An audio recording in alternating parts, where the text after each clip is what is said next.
Hello, I'm probably riding my bike. It's been a tumultuous few weeks in South Korean politics. A few weeks ago, my wife woke me up about 2 in the morning and told me that martial law had been declared by the president and that the army was smashing the windows of Parliament. I thought she was just having a bad dream and told her to go back to sleep. But she assured me that she was wide awake and it was actually happening. And that's when I thought that North Korea might be invading. But no. Turns out it wasn't anything to do with North Korea. Just Korea's own government having a moment.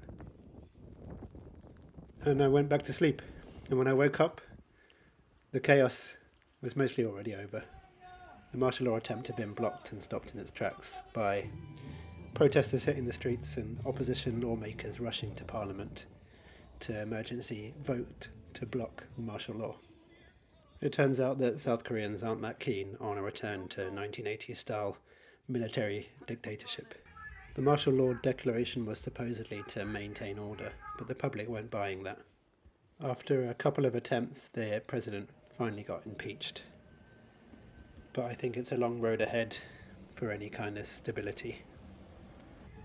The majority of people were in favour of the president being impeached, but this is a minority of people who wanted martial law, a small but noisy minority.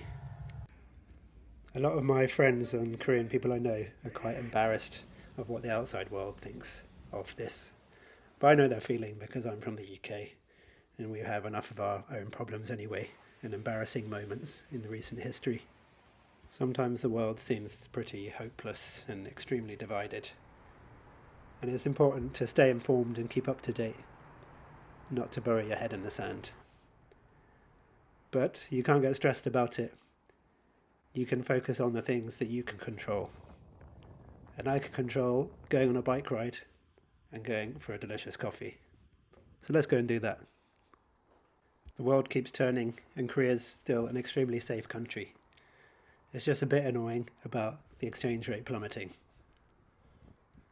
But I'm still in a good place and I'm grateful for what I have.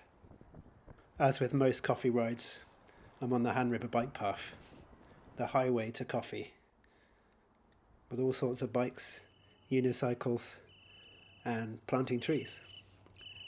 Getting busy over winter to make it leafy green in the summer. The bike paths are really quiet in the winter, but it's still good to see quite a few hardy cyclists out today. And I even got too hot to wear my jacket and ended up cycling just my sweater.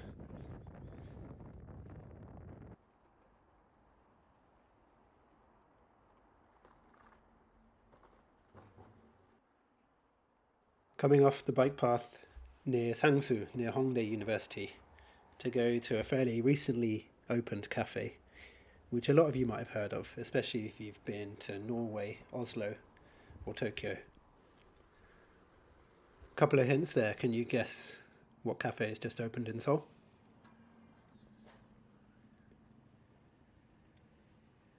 Here it is. The new Fuglen in Seoul. I'm not surprised they opened here. It makes a lot of sense because in the main Yoyogi Park, Fuglen in Tokyo, it's probably about 90% Korean customers anyway. So it's only the right thing to do to open in Seoul. They've done a pretty good job, the same kind of relaxed vibe as the other ones that I've been to in Tokyo, with a mix of sofas and other chairs. Pretty cosy.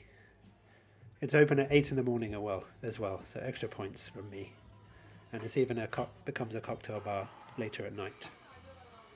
The same taste as I'm used to from the other Fuglens I've been to. A double latte, which is very delicious, and clean plate club with my croissant. Apparently on the first day there was just hours of queues for the whole day. This is a weekday morning, so there were a few seats available, luckily for me, because I don't queue for coffee.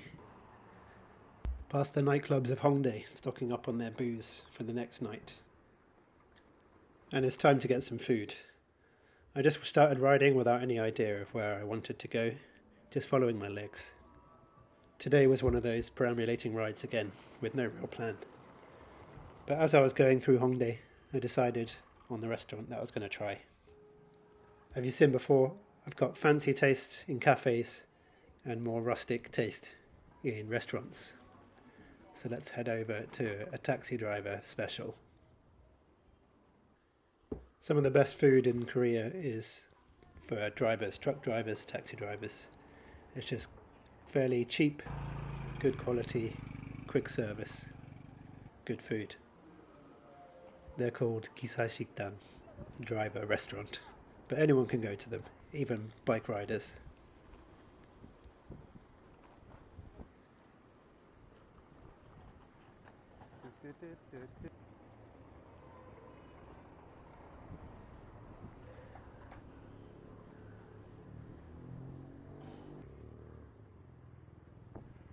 And here's the Gisashikdan for today. Kamnamu chip, persimmon tree chip, or house. Basic exterior, interior, no fuss at all. You pay first before you order, so you can make a quick exit later on. I was tempted by the cheokbokkeum, the spicy pork wrapped in lettuce, like this guy had. But I went for something a little healthier, some grilled mackerel. Glorious. Comes with lots of protein, veggies, rice, seaweed soup, and another noodle soup as well. Quite a variety. I think chopsticks and spoon is the best way of getting meat off the bone of fish. And, of course, clean bone club. Satisfyingly full. I thought I'd continue around Seoul and just continue on one of my favourite loops around the city. Through past Yeonnam Park and heading to Hongjaecheon again. This is one of the tributaries off the Han River. I've ridden up it in a past video. Lots of people are out working out on the outdoor workout stations, which I think are great for keeping people active and healthy. I might have to have a go on one of those a bit later. My beautiful Rivendell Atlantis. I cleaned it up recently so it's running as smooth as butter.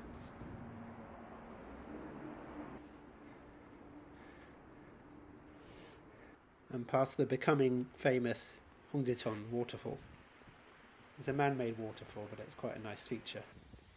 In the summer it's really full of green trees and leaves, and in the winter it fully freezes over. It's not quite cold enough to freeze over yet, but they've handily installed these selfie mirrors.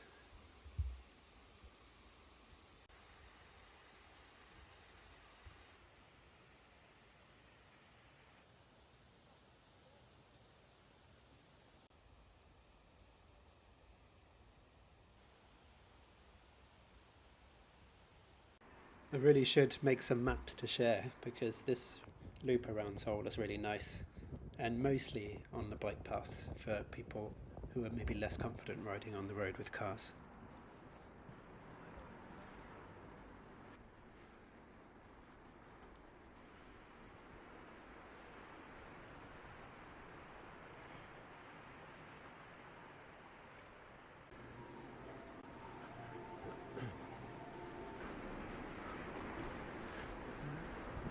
And I think it's about time for a little stretch. This machine's my favourite.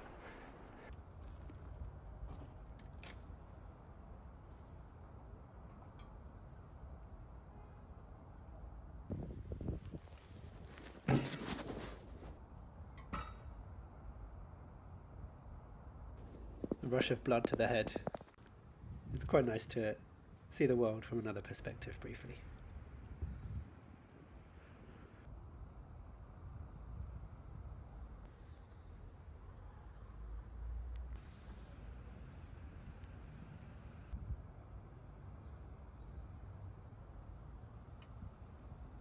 His grandma was loving it. She spent about 10 minutes like this. It's good to see older people being more active.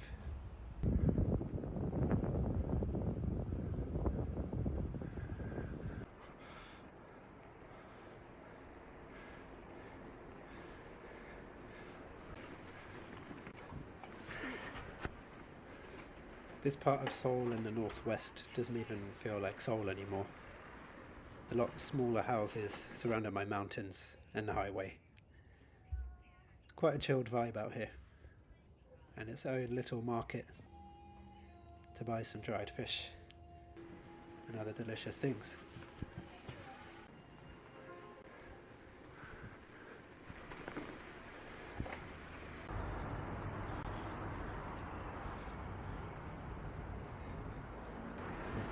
Oof.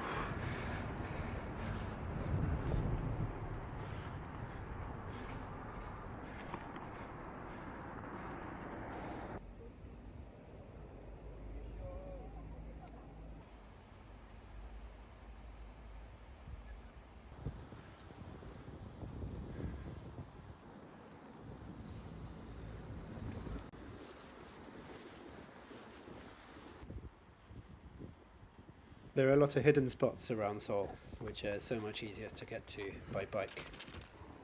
And there's a famous filming location for one of the most famous Korean films. See if you can guess what it is.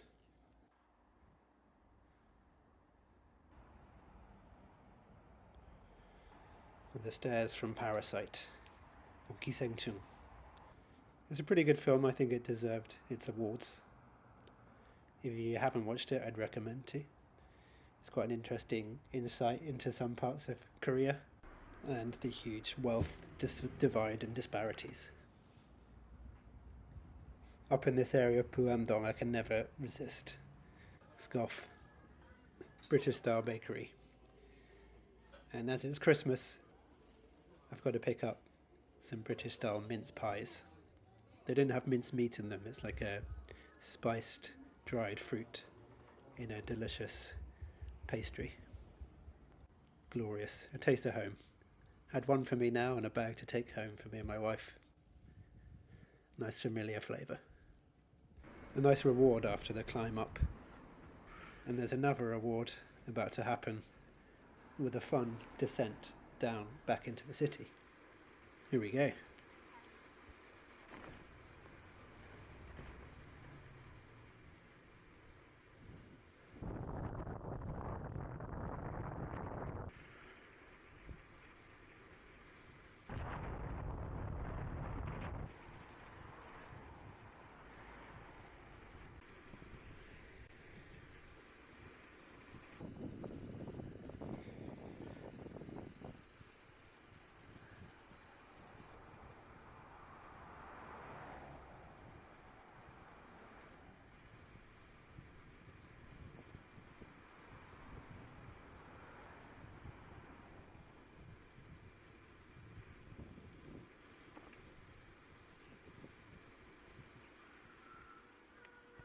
One of my favourite parts of this loop ride. Down into Sochon, very nice neighbourhood, just west of Gyeongbokgung Palace. Lots of nice restaurants and cafes around here. And you're surrounded by Ingwansan and some other mountains. And I've already had a coffee in this video, but it's time for another one. One of my go-tos in this area is Pastel Works Coffee. It's a tiny little cafe, but they have their own roastery elsewhere in Seoul. So they have their own beans, and I ordered an espresso this time. Sometimes when I order an espresso, the baristas seem a bit nervous and scared. I think because it's a little harder to get it right. But the espresso today was extremely delectable. One of the best I've had for a long time. I made sure to let the barista know how happy I was after all the work that she put in. I think being able to do an espresso well is the sign of a great barista and a good cafe.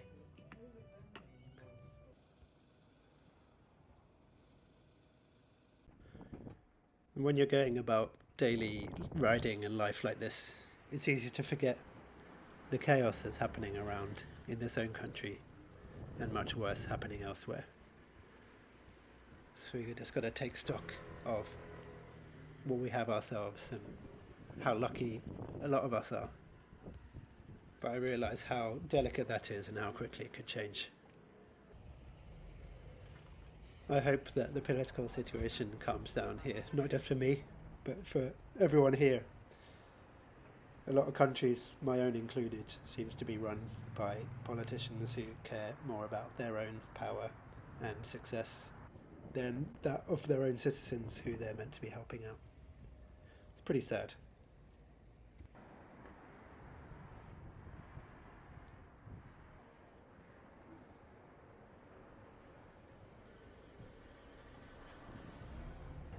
과연 우리 국민이 행복해질 수 있습니까? 우리 삶이 나아진 것은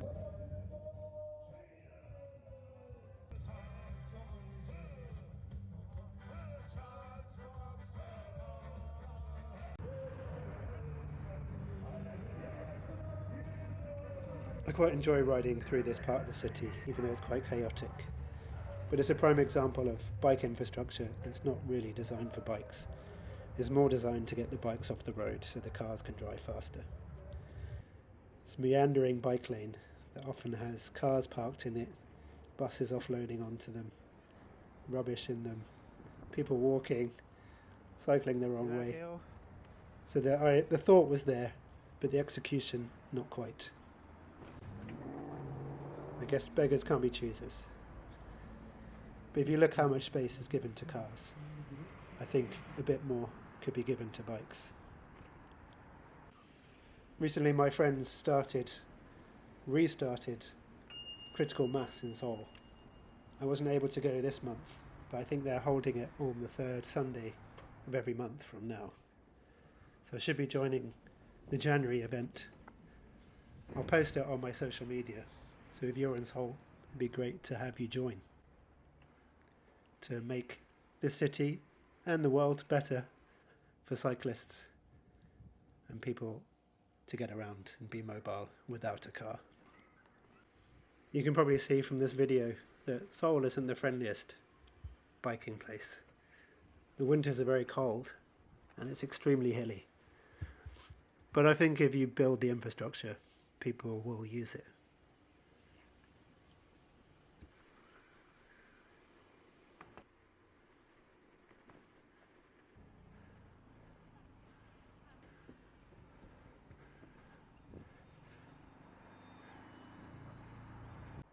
Another hill climb rewarded with another amazing view over the city. This is at the top of Haebangchon on Namsan. Liberation Village it's called in Korean. And I've got one more descent before, just one more errand that I have to run on my bike.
A quick stop in Daiso to pick up a household essential.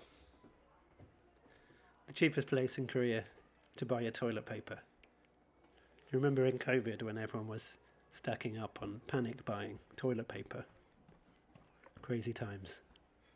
Nowadays it's much easier to buy. Last errand, just wedge the toilet paper in. Time to go home, to chill out. Hope you've enjoyed this video. Like and subscribe if you want to see more. See you later.